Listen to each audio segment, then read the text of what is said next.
Hello, hello, hello everyone! Andito tayo ngayon sa ating Little Teacup. Simula ng 20% ang programang Puno ng Puso para sa mga seniors at kahit hindi pa senior. Kaya alam nyo, ngayong hapon, kunin nyo ng mga tsaan ninyo at mga kape ninyo kahit 3-in-1 pa yan. Pagkat sasabayan tayo ng hindi pa senior. Pero siya ay kapuso nating lahat dito sa ating programa.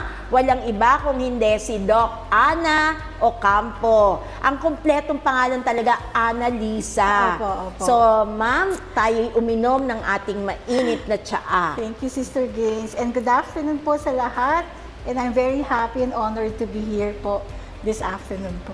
Yes. O, asan na mga cup nyo? Inom na tayo. Okay, inom din ako.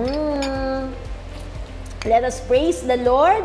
And give Him thanks. O, sigurado, may napansin kayo, iba ngayon ang ating studio. Bakit? Kasi nagse-celebrate tayo itong month na ito talaga ang selebrasyon ng 40 years ng Lay Force. Imagine sa kasabihan ng matatanda, life begins at 40. Tama ba? Opo. So, yan ang mga sineselebrate talaga. Medyo wala pang 60 pero lipas na kami sa 40. No? Kaya ngayon, ang ating pagninilayan, kasama kayo dyan sa 40 years na yan. Lay Force at 40, Gratitude and Hope. Kaya asahan ninyo, maraming memories ang hahalukayin ni Doc Ana para sa atin. Pero sa susunod naman, aanyayahan uli natin siya. Siguradong kulang ang kwentuhan natin. So next Monday, please be with us again. Yes. At yung part naman na yon ay hoping naman tayo. Pagbibigay naman ng pag-asa sa bawat isa sa atin. So hayaan nyo naman simulan, hindi lang dun sa tsaa. Mas maganda na simulan natin ang pasasalamat, ang taon ng gratitude and hope sa pamagitan ng isang magandang paalaala sa atin. Our faith reminds us of something beautiful. We know that all things work for good for those who love God, who are called according to His purpose. This is from the letter of Paul to the Romans chapter 8 verse 28. We continue reflecting. We can therefore thank God for everything He has allowed to happen to us, even those hard things, for God can and does use all of them for our good, despite our understanding how He is doing so. Let us praise the Lord. And give Him thanks. So, Doc Ana, paano ba kita ipapakilala properly? So, Doktora Annalisa P. Ocampo. Opo. So, ano na ba ngayon ang posisyon mo na matatawag sa Our Lady of Fatima University? Thank you, Sister Gaines. I'm Ana Ocampo. I would prefer to be called as Ana Ocampo, but my full name is Annalisa Pinca Ocampo. So right now, nasa Our Lady of Fatima University pa rin po ako. I've been there for 23 years. 23 years na po ako doon. And I'm the head of the guidance office of the entire Fatima University. So we have 6 campuses na po, and soon we will be having our 7th campus. Wow. At lahat po ng campuses na yun, Sister Gaines and the Lay Force team were with us sa lahat ng campuses na yun. Wow! Let us praise the Lord! So parang nagsimula lang tayo ng 1 or 2 campuses, no? O 1 lang talaga? Opo, 1 lang, no? When we started po, 2 campuses pa lang. Valenzuela yan. Valenzuela and Quezon City po. Wow! Tapos ngayon, magsi-7 na. Opo. So, something to look forward Yes, to. opo. So, Doc Ana, nahihiya pa siya sa Doc Ana kasi nung naging magkaibigan kami, Miss Ana pa siya Opo, talaga noon, opo, di ba? opo. So, parang kanina nag-uusap tayo, sabi ko, naku, may memory gap na ako. Mali yung mga naalala ko, no? Opo, opo. So, pakicorrect nga ako, kailan ba tayo unang nagkita o nagsimula ang relationship with Lay Force? Lay Force. Okay, so it was in 2006 kasi I was working in Colegio de Santa Cecilia. Ayan, shout So out. that was the very first school po na where I worked as a faculty. I started as a secretary, and then after a year, I was promoted being a faculty. Doon po, in one of our faculty meetings po, ayun po, na-invite po kayo. Faculty meeting, it was more of the agenda talaga for faculty meeting. Then at the end, hapon pa nga po yun eh. Very Correct. late in the afternoon, around 5 p.m. hindi ko siya makalimutan yung first day na yun eh. Kasi you made me cry during that time. So I was just Meeting pa lang po yan, Opo, first day meeting. pa lang po yun. Parang around 5 p.m. na po yun. Medyo madilim-dilim na during that time. And then you were introduced po by our principal then. And then you gave us some spiritual talk po during that time. But it made me cry agad. So parang from that day on, parang lay force talaga pong medyo tinamaan na ako doon. And then, it was only for faculty. The intention was just for the faculty. But when we heard you po, from 2007, I stayed there up to 1997 pala, 1997 up to 2002. Nandun na po kami doon, and then we had our recollections na po with you. Oh. With you all years po na I was there. We were always inviting you to be our guest speakers, our retreat facilitators. Pero Doc Ana, nakakatuwa lang balikan, no? It's not about us, di ba? Pero how God made a divine appointment. Kasi, kita nyo naman ha, kaladkarin ako. Kahit faculty meeting, pinapatulan ko talaga. Opo. Basta may opportunity And kasi, it was not di a ba? whole day meeting po na you were with us, ha? Short Singit time lang kayo. talaga, Singit yes. lang. Pero yung few minutes na yon, we were really, ako, personally, I was really deeply touched. Kaya po, your impact during that day, until now, andun pa rin yung impact ng Lay Force. Wow, thank you Lord, no? Salamat po. Maganda ho kasing balikan natin yung mga pinagsimulaan and the friendship blossomed dahilan dun sa isang faculty meeting na yon. So let us not underestimate events, timelines, kasi kahit maliliit lang na encounters yon, pero alam natin na ang Diyos ang siyang gumawa ng paraan para magdugtong ang ating mga puso. At ang isa ko pang naaalala nun, Doc Ana, yung time na yon, hindi naman Catholic school, Yes. no, yung school na tinutukoy natin, pero very warm yung reception ng lahat ng faculty. Parang may kasama pang non-faculty Opo, doon opo, di ba? Pero hindi natin naramdaman yung differences. Ang naramdaman natin noon, parang one solid group, one solid community tayo. At dahil faculty meeting nga, medyo ang agenda natin noon ay strictly formal. Technical, very Technical, di ba? oo. Pero you see, doon nagsimula something technical hanggang later on naging personal. At hindi na natapos no, yung ating friendship na nagsimula talaga sa spiritual friendship. Tapos, hindi lang sa faculty, so nanganak na. Opo. Di ba nakakataka kasi hindi naman lahat Catholic no, yung ating nakasama noon, pero walang kumontra. Nabigyan talaga ng spiritual recollection ang Yes. inyong mga estudyante. Opo. And during that time, 1997 up to 2002, yun po, 5 years, all of the retreats, all of the recollections of both faculty and students, kayo po yung lagi namin kinukuha kasi po, or ini-invite kasi nga po, we find your talk, your delivery very effective po talaga. Pero Doc Ana, nanganak yun sa Opo. different facilitators natin kasi Opo, by the opo. hundreds na ang Opo. students ninyo di ba? And all naging- levels, Tama. all levels. Tama. At parang may mga times pa na may mga parents pa, di Opo, ba, opo, nakasama. opo. So anyway, alam ho ninyo, magandang binabalikan natin yung 40 years. Bahagi lang yan ng 40 years kasi 1997 siya nag-start di ba?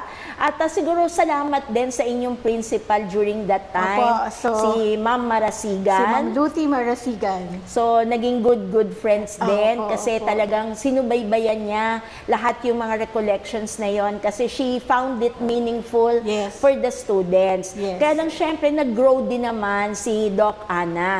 So, after that, nag-ibang buhay Opo. ka naman.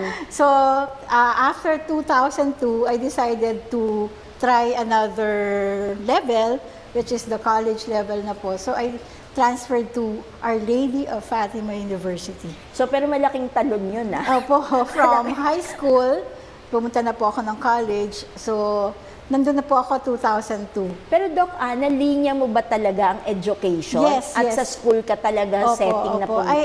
I am a BS Psychology graduate. So, nung nag-aaral po ako, parang it's not really my forte to go on clinical, but it's more on education po talaga. So, talagang pang-education ang ang career path ko. And a guidance counselor. Kasi po, medyo doon ang ano ko talaga eh. That's my interest. Naging very challenging ngayon itong Fatima kasi malaki siya eh, di Opo, ba? it's a big university. During that time, we had 2 campuses. And I started as a plain guidance counselor lang. So, I applied there, I was hired, and So one of the many counselors. during that time, we were only 4. 4 kasi lang, small the pa entire lang university eh. na yon. So, 4 lang kami noon. Siyempre, 2002, medyo nangangapa pa ako. So, noong 2003, I began introducing lay force na. I suggested to the top management na we wanted to have a psycho-spiritual seminar for the students. So, during that time, there was no similar activity po sa OLFU. We call it OLFU po. So, ikaw ang nag-initiate Opo, wala po nun. talaga. We had masses in the school, pero there was no specific program na parang recollection style na it will be a regular activity for the students. And our university president, who was very, very receptive to the suggestion, sabi niya, sige, we'll try. And then, yun na, we introduced Lay for. Kayo po talagang na-invite Team namin. naman, team Opo, kami. Pero amazing kasi something new, psycho-spiritual eh, Opo, di ba? opo, So opo. parang sila yung nagpasimula niyan kahit ibang universities, walang ganon. Kasi sa iba universities, if it is a recollection, it's a recollection, di ba? Spiritual. Pero hindi karugtong. Ang nag-initiate kasi sa inyo, guidance. Opo, it was the guidance, my office. Yung department ninyo. Opo, opo. Normally, sa mga universities, may campus ministry sila eh. Opo. So, yun ang nag-i-initiate. Pero sa inyo, kakaiba. Kasi the very purpose was, kasi although our university is named after Our Lady of Fatima, we cater to all religion eh. Yes. So it's a non-sectarian university na madaming ibang religion. It's not only At Catholics. welcome ang lahat. Opo. So we wanted to come up with a spiritual activity that could cater to anyone.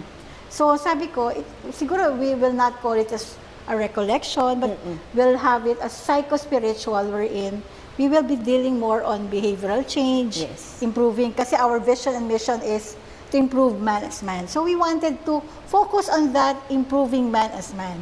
So, nakakatuwa po kasi kahit kami nung time na yun, when we accepted the challenge, ika nga, di ba? It is something new. So, Opo. exploratory rin eh, di ba? So, pakiramdaman din tayo na how to go about it, di ba?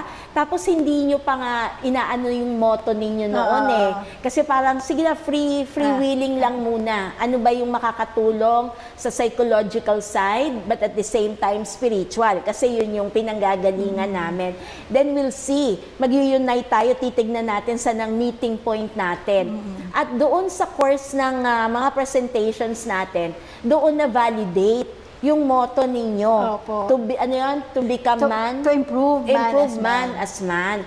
Kasi alam niyo naman, the Lay Force Way, binibigyan natin ng dangal ang bawat isa, yung dangal ng bawat tao, regardless of creed, di ba? Regardless of age. So, pangkalahatan. Pero lahat tayo, ang ending nito ay yakapin yung dangal na ibinigay ng Diyos sa atin.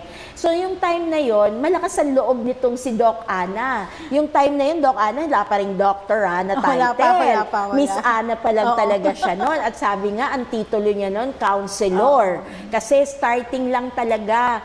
Pero as the years went by, yung pag-grow nung office, nag-grow din yung campuses Yes. at nag-grow din yung career. Career-wise, ni Doc personally. Ana. Opo. So yung balikan nga natin, akayin mo nga kami, biglang na-shock kami. Buong auditorium nila, ilan ang capacity ng auditorium During that nyo? time, the auditorium po ng aming campus was 500 Yun agad. to 600. Yun ang unang imbitasyon agad nila. Imagine something new yung program, And pero not 600 only once, agad. lagi po, talaga pong when we invited po sila, the Lay Force team po, it was not only good for one session, but always 6 sessions. So imagine niyo po yung 700, 600, minsan nag-overflow eh. Kaya minsan napapagalitan po ako, personally talaga po napapagalitan po ako. Kasi bawal yun sa bawal, ano eh. kasi we were in the 5th floor. So baka biglang magka-whatever, di ba po? So 600 mo na lang. 600 times 6 sessions every semester. Puno po yun. Never, kasi kailangan pag nag-program po kami noon, we were advised na kailangan sulitin mo. Tama. As in, Maximize. punuin mo yung tao ng estudyante. So, it was always jam-packed po talaga. Pero doon namin na-realize, Doc Ana, na pag mabuting balita, no, yung binabahagi natin, in whatever form, kasi sa inyo naisipan mo talaga ng perfect psycho-spiritual event talaga natin or program, nakikita ng Diyos yun. So siya yung kumikilos, so nararamdaman mo yung kamay niya talagang moving. Kasi nung time na yon may ibang mga relihiyon, pero naalala mo may stage tayo na yung kasama namin pare, si Father Vic, nagbibigay ng mga scapulars, di ba? So by the hundreds yan, nakakangalay kasi 600 na sa umaga, 600 sa hapon. Pero bandang huli, nagugulat tayo kasi may mga ibang sekta, pipila pa din, di ba? Tapos Correct. kami yung magsasabi na, ay, excuse na po kayo kasi this is only for Catholics. Tapos na po yung seminar so hindi naman tayo nag-shy away ng tao. Yung sasabihin lang namin for the Catholics, you may stay if you wish to receive the scapular. Tapos pipila rin, di ba? Kahit na hindi sila same religion, na pinakita lang talaga moving yung spirito ng Diyos. So nung una, syempre may evaluation kayo lagi. So ikaw, gustong-gusto mo rin malaman ng feedback kasi bago nga walang president, walang nauna sa'yo na as a standard aabutin mo. So, anong mga naranasan yun? Ito behind the scenes na kasi to. When we were conceiving pa lang the program, it was not meant to impress our top management. It was not meant to add laurels to whatever I had before. Ang at the back of my mind, hindi ko alam, but parang it comes from the heart na parang, I will do this for the Lord. Parang it was really for the Lord. And then, every time that we have an activity with you, every session we do have evaluation of all the sessions. Very strictly yan, lahat. Kasi baka mamaya ayaw na nila o ayaw nila. And we were really surprised kasi po sa totoo lang, consistently, wala pong miss. We always had a very high, almost perfect evaluation. And the students' comments talagang sobrang positive. Most of them talagang they really appreciate na hindi namin in-expect talaga na the students would appreciate kasi the theme that was given that was actually facilitated by Dayforce was more experiential So it was a different flavor for the university. So sabi ko, sana ma-appreciate ng bata at sana tamaan din sila because that's the very purpose. And we were very happy na every evaluation po, ito po talaga po totoo, every evaluation, we always receive positive and sobrang taas na evaluation is 1 to 5, it's always 5, and then the positive feedback po talaga, sobrang taas po na evaluation po talaga. So let us praise the Lord. So ito naman ay hindi honor para sa amin, pero pinag-uusapan natin to give honor and glory to God, na nakikita natin, all we have to do is to say yes. Ibigay lang natin yung oo natin. Tingnan ninyo, nagsimula lang dun sa school na pinanggalingan ni Doc Ana, tapos paglipat niya, nag-yes pa rin siya. Pero nung umaandar na, mas matindi pala yung pag-yes na ginawa ni Doc Ana kasi hindi na lang siya per program. Sabi mo, you intend to do it for the rest of your life, which means it has become her mission. Meron ba, Doc Ana, ng mga specific stories kang naalala na nakapagpabago ng buhay ng mga estudyante? Madami. Kasi, syempre, si Tatay Berto. Hindi nila alam Secret yun, di pa kayo nag-attend ng program. Oo, so kailangan. Hindi na si Tatay Berto po, syempre. Syempre, hindi ko makakalimutan yung sa Rockwell. The pushcart. The pushcart, di ba? So, madami po. At saka po talagang, it was more about the parents, how you deal with how the students, how the young generation should treat their parents, respect, how to have gratitude to your parents. Sobrang tinamaan ng mga estudyante. Hindi ko maakalain na during the sessions po ng Dayforce, laging may iyak na it was not intended to make the students cry. Pero doon, lumalabas. Talagang lumalabas na. Minsan nga may gumagano pa, nagstampa ng feet kasi parang, these are students na nasa programa ng mga lalaki ha. Yeah. Mga marino, mga criminology students. And these were the ones na talagang siguro, sabi ko, siguro sobrang tinamaan. As in, talaga pong ano, as in, they were really crying. And it's a sign for me, for me, parang from those reactions of the students, parang it made me feel and believe na we were right in having a psychospiritual seminar, and we were right in having lay force as the facilitator. I'm not trying to put lay force in the pedestal, but the way they delivered it, kasi pwede naman pong iba eh. Pero sobrang thankful po ako sa lay force because from 2003 up to 2020, magkasama na po kami. Every year, walang pat lang yun. Every year, 2 semesters a year. And from Valenzuela and Quezon City, naging Antipolo, naging Pampanga, nag-tour na po ang Lay Force. Cabanatuan. Then Cabanatuan, pinaka-farthest. And then last was Laguna. And then, yun nga, nagka-pandemic na siya. So nakakatuwa po kasi gusto ko rin i-commend yung nagawa mong strategy. It's a strategy actually kasi sa dami ho ng population ng Our Lady of Fatima University, anong level mo ibibigay yon? Kasi hindi naman yun kaya ibigay sa lahat ng levels kasi ang laki ho ng population nila eh. Kahit na araw-araw akong bumalik doon, yung team namin magpalit-palitan, hindi namin mauubos. Actually, But the best strategy na nakita ko, na very human, first year nyo siya binibigay. First year. Ano po, first year, kung natatandaan niyo sa Sir Gaines, nung mga first few years, we also gave it to the employees. Once. And then we also gave it to the College of Medicine. Tama. Once. Tama. Or twice yata for the College of Medicine. And then, parang we tried to weigh things. Parang sabi ko, saan mas kailangan? Kasi these are mature individuals eh. So parang medyo, ano na sila eh, mature and medyo mahirap hindi naman mahirap, pero medyo firm na. Yes. So, we opted to really give this to the first year for several years. For all the years, to all the first year. Kasi we believe na, of course, everybody knows naman na pag first year pa lang, foundation mo yan. Hanggang pag you're about to enter the adulthood stage na eh. So, dito pa lang. Tapos, Doc Ana, kaya very meaningful ang lahat ng ito. Hindi lang yung tamang timing, inaral nyo talaga. Kasi ito, talaga naman, kaya nilagay dun sa first year, hindi lang dahil bata pa, pliable pa sila, trainable, kundi meron din silang hidden mission, pare-pareho, parang unwritten rule nila. Kasi alam ho ninyo, hindi naman mayayaman ang estudyante ng Our Lady of Fatima University. Ito nakakadurog talaga ng puso. Hanggang pwede nila extend.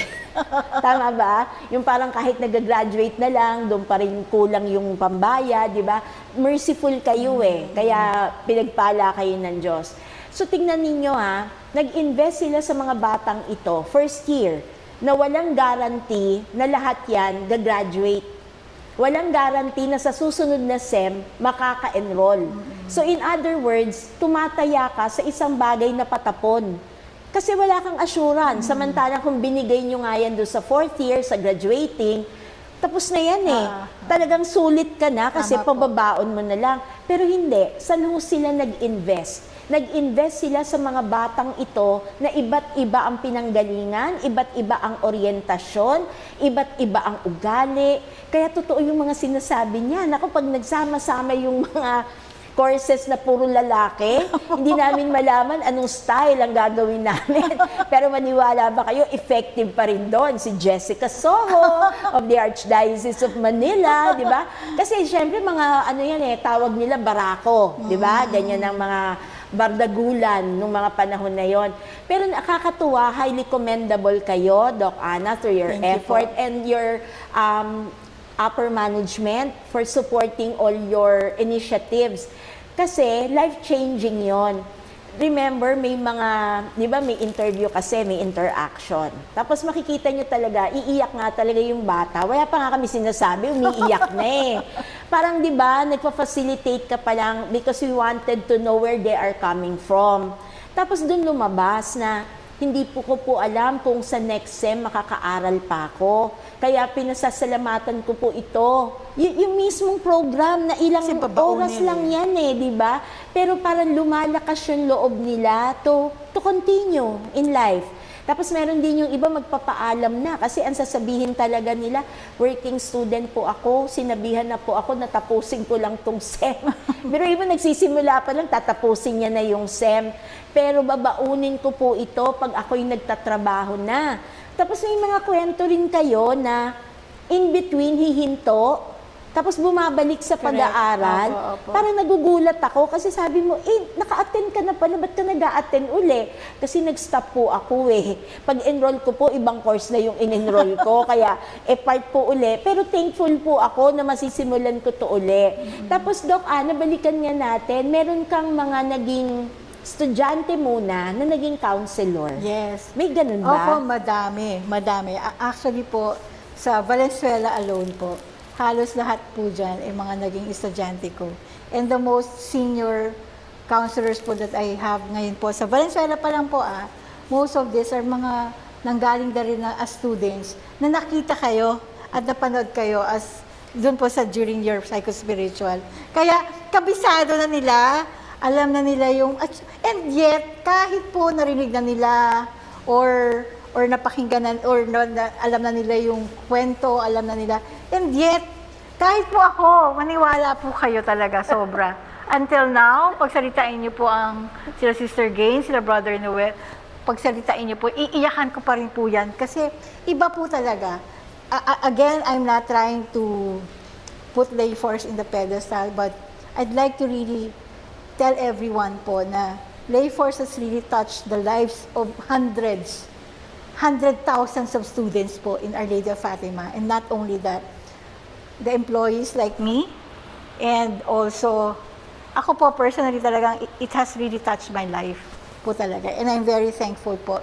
Talagang overflowing gratitude to the lay force. So, Doc Ana, kulang talaga yung oras, no? Sa kwentuhan pa lang natin, kulang na kulang na. Opo. Pero yung lolos and lolas natin, nabibigyan natin ng hope. Bagamat gratitude ang pinag-uusapan, kasi marami dun sa mga dumaan na estudyante na yan ay nakatapos din. Pero lahat sila halos, ang pinasasalamatan, Doc Ana, pag naaalala mo, yung mga lolos and lolas nila na nagtaguyod sa kanila. Kasi hindi na kinakaya ng magulang lang eh. Talagang in support lagi ng mga lolos and lolas. Kaya nga minarapat namin na balikan ni Doc Ana yung mga taon na yon, kahit na ang tagal-tagal na, at least nabibigyan kayo ng realization na meron palang impact yung paghihirap ninyo. At hindi naman lahat ng apo nyo hindi marunong mag-aral. May mga apo din naman na with gratitude, nangangarap na gustong, gano'n man kahirap, Doc Ana, hindi ko makalimutan, isa sa mga campuses mo, may Tupperware yung bata. Tapos sabi ko, bawal kumain dito. Hindi po, nagtitinda po ako. Naku, ano yung tinitinda mo? Yung mga bilog-bilog. Tapos sabi ko, ano ba yan? Patikim nga. Alam mo naman, di tikim-tikim. Sabi ko, sige, bibiling ko na yung buo. Tapos sabi, sige po, marami pa ako eh. Ang dami pa na niyang baon. Siyempre, bawal. Alam ko naman bawal. Pero sa inyo lang ako nakita na na ang nakaka-survive estudyante nyo, fishball lang. Opo. Nakaka-survive estudyante nila yung yema lang na yon, no? At thankful na thankful yung batang yon at panalangin ko sana nakatapos siya ng pag-aaral. Marami pong ganyan stories na sa mga estudyante na papasok lang, ang baon lang nila is just the eksakto pamasahe. Tapos ang extra pera nila, hindi pang kain, pang Xerox. Uunahin nila yung Oo. photocopy. Wala silang food. Tapos pag tinanong mo, paano ka kumakain? Yung pong mga classmate ko, pag napapansin nilang wala akong kinakain, syempre binibigyan-bigyan, doon lang daw siya umaasa. So daming ganyan. Doc Ana, tama ba ako ng pagkaintindi nung isa pa lang yung campus? Parang Valenzuela. Wala kayong kantin? Wala pong kantin. Nung time na yon? Kasi may reason po behind. May kantin pero kiosk lang siya. Kiosk lang siya sa Hindi bawat kantin. building. Ano lang talaga? Booth. Booth lang. lang. So, it's a kiosk na may it was intentional on the part of our president din, Ma'am Juliet O. Santos. Kasi po, bakit po? Kasi si Our Lady of Fatima University, Valenzuela, naka-build po siya around a community na madaming tao, maraming bahay, marami talagang pwedeng magtayo ng negosyo, ng Sari-sari turo-turo. store. So, with all honesty po, that was her intention, to provide more business opportunities for the community. Ang ganda, no? Opo. And Grabe. now, na we have almost 22 buildings in Valenzuela alone, ang dami-dami na pong small businesses po doon. Lahat Na nandun. nag-flourish, Yun no? po kasi talaga ang kanyang. So- Although may canteen naman kami, yun lang. It's not a really canteen. Kasi nga, Oo. pag naglagay kami ng, as in, kayang-kaya naman siguro maglagay ng canteen. But Totoo. the administration opted to provide more economic opportunities, business opportunities for the community. Ang ganda. Ang ganda Opo, po totoo talaga. po yun. Nasaksihan ko yan. Nasaksihan ko. At hindi kaya ng powers kong unawain na merong university, walang kantin. Parang hindi ko yun matanggap. Saan sila kumakain? Doktora, paano yan? Tapos, tama naman. Paglabas mo lang doon, may magpark ka kwek-kwek. nga lang, may kwek-kwek. Ay, naku, suki po nila ako. Ina-announce ko to. Buhay pa ba yan? Yung Opo, sa suki likod. ko?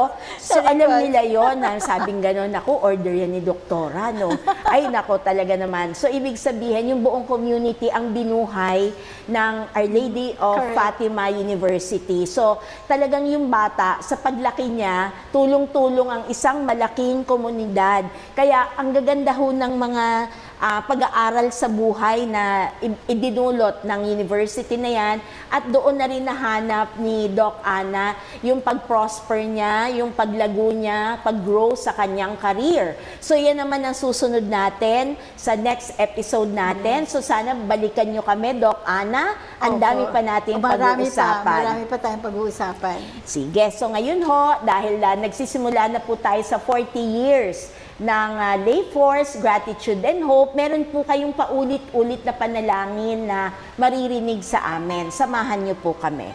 Father, Son, Holy Spirit, Amen. Lay Force Jubilee Prayer.